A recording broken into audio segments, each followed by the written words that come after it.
नमस्कार, आप देख रहे हैं जनता टीवी और मैं हूं आपके साथ मनीषा सिंह। बात करेंगे पहली खबर की। लोकसभा चुनाव को जीतने के लिए बीजेपी ने देहरादून में 2 दिनों तक मैराथन बैठकें की और बीजेपी राष्ट्रीय महामंत्री संतोष की अध्यक्षता में इन बैठकों का आयोजन हुआ। बैठक में आगामी कार्यक्रमों की रूपरेखा को भी तैयार किया गया और बैठक समापन के बाद बीजेपी प्रदेश अध्यक्ष महेंद्र भट्ट ने बताया कि बीजेपी के विभिन्न मोर्चों की बैठक हुई है और इसमें पार्टी के विभिन्न कार्यक्रमों को बूथ स्तर तक पहुंचाने पर चर्चा की गई है। प्रदेश अध्यक्ष ने बताया कि पार्टी जल्द ही सोशल मीडिया और आईटी सेल के कार्यकर्ताओं को जिला और मंडल स्तर पर प्रशिक्षण भी देगी।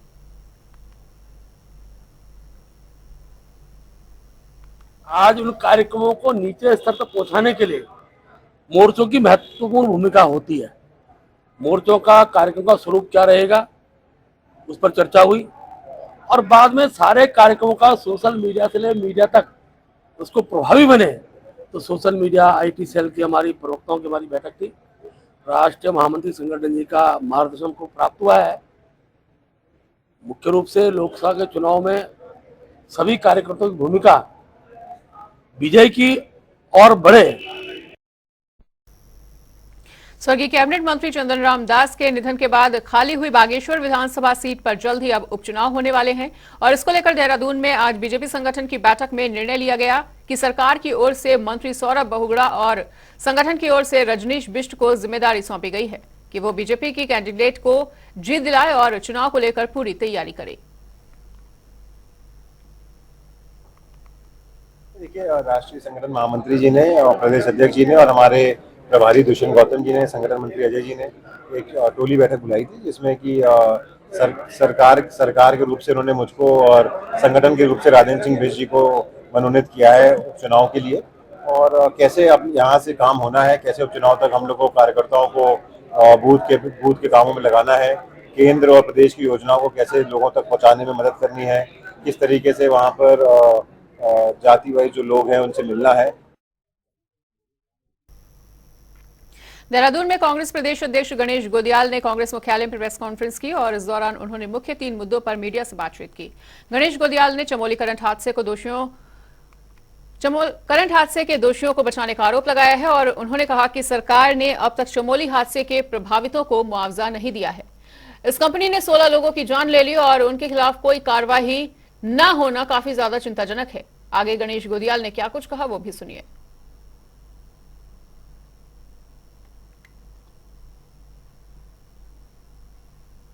बड़ी सुर्खियों में है और मैंने ये सुना है कि चिकित्सा सेवा चयन बोर्ड ने जो लोक सेवा आयोग की परिधि के पद थे उनको बिना नियमों में बदलाव किए हुए उन पदों को चिकित्सा सेवा चयन आयोग से भर दिया। सरकार ने, स्वास्थ्य और चिकित्सा मंत्रालय ने बिना नियमों में परिवर्तन किए उन पदों को वहां से भर दिया और उसमें भी अब किंतु परंतु और तमाम क्वेश्चन आ रहे हैं कि किसी व्यक्ति को चूंकि वो मंत्री का रिश्तेदार है उसके कम नंबर आने के बाद भी उनको स्थान मिल गया है, जिन्होंने पैसे दिए उनको स्थान मिल गया। नकल कराने के नए तरीके इजाद कर दिए गए हैं कि भाई फेसबुक पे, यूट्यूब चैनल पे किसी पे 4 पेज के क्वेश्चन बैंक जारी कर दिए जाते हैं और जिनसे नकल करानी है उनको कहा जाता है कि उसी में से 80% क्वेश्चन आएंगे, इस बात के पैसे लिए जाते हैं। ये तमाम बातें समाचारों में आ रही है। उधर देहरादून में महानगर महिला कांग्रेस के अध्यक्ष उर्मिला थापा के नेतृत्व में कांग्रेस ने नगर निगम का घेराव करते हुए जोरदार प्रदर्शन किया है और ये प्रदर्शन कांग्रेसियों ने नगर निगम में बढ़ती जा रही अनियमितताओं के खिलाफ किया। प्रदर्शन के दौरान उर्मिला थापा ने कहा कि साईं मंदिर के बगल में नगर निगम की ओर से किसी व्यक्ति को दुकान आवंटित की जाती है और ऐसे में क्या आवंटन से पहले उस व्यक्ति का सत्यापन नहीं कराया जाता। तो ये तमाम सवालों को लेते हुए ये धरना प्रदर्शन करते हुए नजर आई और बढ़ती अनियमितताओं के खिलाफ इनका धरना प्रदर्शन देखने को मिला।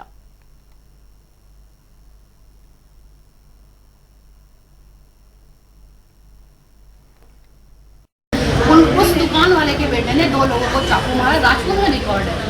तो क्या जब ये कुछ भी वो करते तो क्या वेरिफिकेशन नहीं कराते? आप किस व्यक्ति को क्या दे रहे हैं? माहौल बिगाड़ने के लिए वार्ड का नाले के लिए एमएलए साहब खुद वहाँ गए, महिला ने हल्दी बो दिए, नाले में 40 फीट का नाला है। आसपास के लोग कहते हैं कि आप हमारी दीवार तोड़ के जैसे भी ले जाइए, हम अपनी दीवार दोबारा बनाएंगे, लेकिन कोई कार्रवाई नहीं है। नाले खाले बंद हो रहे हैं, मचान रेस्टोरेंट के बगल में नाला हमारा बंद हो रखा है। भू माफियाओं द्वारा, जो बड़े बड़े भू माफिया हैं, उनके विद खासा नंबर मैंने नगर निगम के कई बार प्रार्थना पत्र MNA साहब को दिए हैं, लेकिन उन पर क्या कार्रवाई हुई, कुछ क्या कार्रवाई नहीं, मुझे नहीं मालूम है। एक मामले में जब मैंने उस फाइल को पढ़ा तो जो नगर निगम का 43 नंबर में नगर निगम की जमीन है,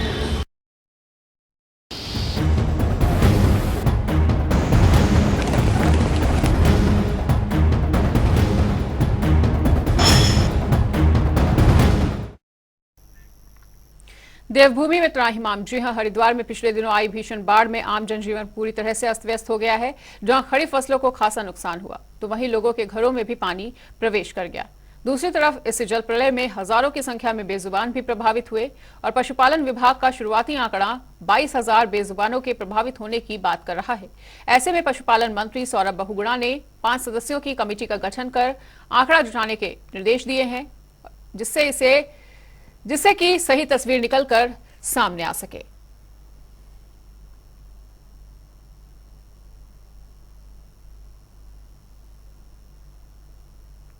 उनको तो जरूर इंश्योरेंस के माध्यम से पैसा मिल जाएगा, और जिन पशुओं की आपदा के दौरान डेथ हुई है वो पूरा डेटा हम कलेक्ट कर रहे हैं, उसको माननीय मुख्यमंत्री जी के समक्ष रखेंगे और फिर जो भी फैसला लिया जाएगा वो मुझे पूर्ण उम्मीद है कि पशुपालकों और किसानों के हित में होगा।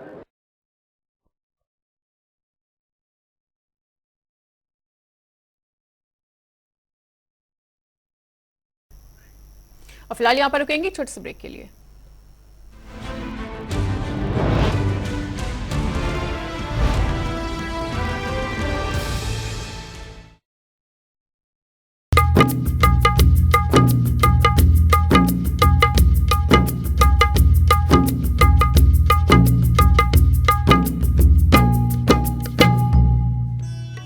पानीपत के सीख पाथरी में पाथरी माता का मंदिर आस्था का सबसे बड़ा केंद्र है।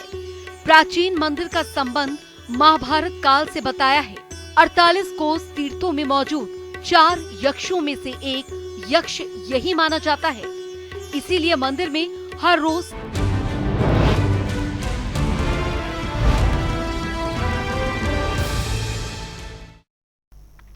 ब्रेक के बाद स्वागत है। रुक करेंगे अगली खबर का। जनपद उधम सिंह नगर में एक क्षेत्र ऐसा भी है जहां विकास के नाम पर आज तक कुछ नहीं हुआ, जहां की सड़कों पर चलना जान जोखिम डालने के बराबर है, क्योंकि क्षेत्र की सड़कों की स्थिति देखकर आपकी समझ में ही नहीं आएगा कि सड़कों में गड्ढे हैं या फिर गड्ढों में सड़कें। हर जगह तालाब ही तालाब नजर आता है। क्या है ये पूरा मामला, देखिए हमारी इस खास रिपोर्ट में। बदहाली के आंसू रोता महुआ खेड़ागंज। सड़कों पर चलना जान जोखिम में डालना, सड़कों में गड्ढे या गड्ढों में सड़क, जिम्मेदारी की अनदेखी, जनता से छल, चेयरमैन से परेशान जनता।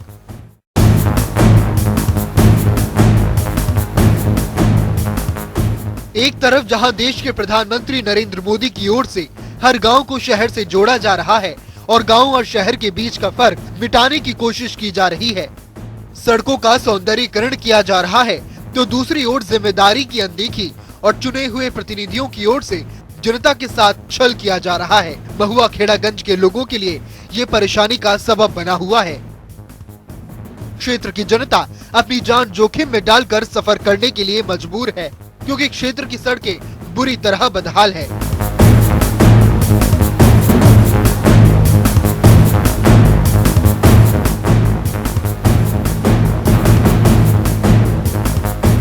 सड़कों में गहरे गहरे गड्ढे हैं, या फिर यूं कहें कि गहरे गहरे गड्ढों के बीच छोटी छोटी सड़कें हैं। क्षेत्र अपनी बदहाली के आंसू बहाने के लिए मजबूर है, तो जनता अपना चेयरमैन चुनकर परेशान है। क्षेत्र की बदहाली देखकर बस यही ऐलान करना बाकी रह गया है कि यात्रीगण कृपया ध्यान दें कि अपना सफर सोच समझ कर तय करें, क्योंकि यहाँ जनप्रतिनिधि कुंभकर्ण की नींद सोए हुए हैं और जनता की मूलभूत सुविधाओं से कोई मतलब या वास्ता नहीं। लोगों के लिए परेशानी का सबब ये भी बना हुआ है, लेकिन सोए हुए जनप्रतिनिधियों को लोगों की परेशानी से कोई फर्क पड़ता दिखाई नहीं दे रहा है। वहीं स्थानीय लोगों का आरोप है कि जिस प्रतिनिधियों को हमने अपने कीमती वोट देकर चेयरमैन बनाया, वो चेयरमैन लोगों के बीच आती नहीं, ना ही लोगों की समस्याएं सुनती है। बस चेयरमैन के पति ही चेयरमैन बनकर घूमते फिरते हैं। लोगों की समस्या से चेयरमैन साहिबा का कोई फर्क या वास्ता ही नहीं। क्षेत्र में सफर करना दूभर हो गया है। पानी की निकासी की कोई व्यवस्था नहीं है। सड़कों पर तालाब बने रहते हैं। जल भराव की समस्या से जनता जूझ रही है। माननीय नसीमा बेगम जी, तो देखा जाए तो सड़कों की बहुत बुरी हालत है और सड़कों के साथ साथ आए दिन एक्सीडेंट और दुर्घटनाएं, कई लोगों की मृत्यु भी हो चुकी है।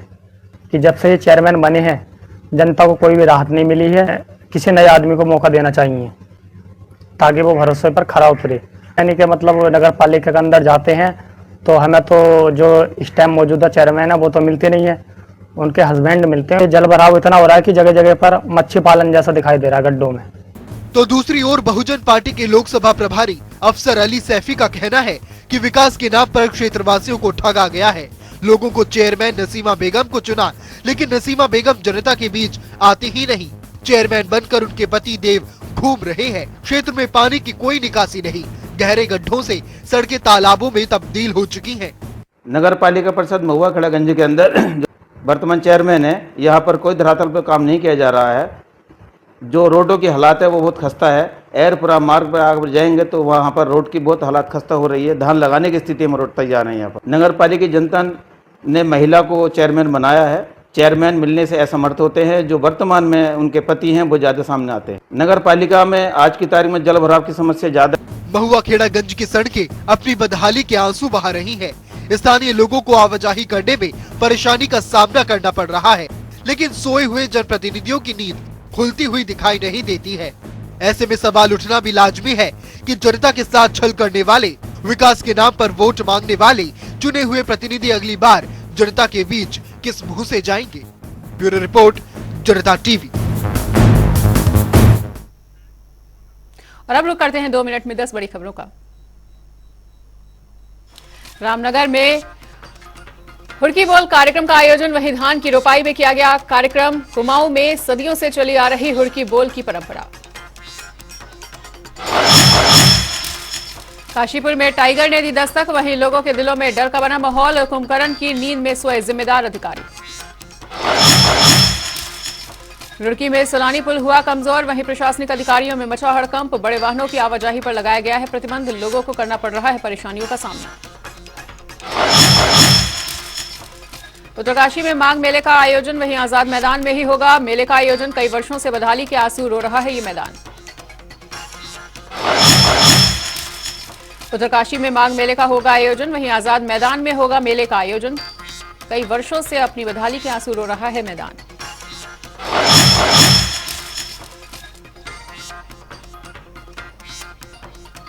देहरादून में अस्पताल में बढ़ रही है मरीजों की संख्या। लगातार मरीजों को करना पड़ रहा है यहां पर मुश्किलों का सामना।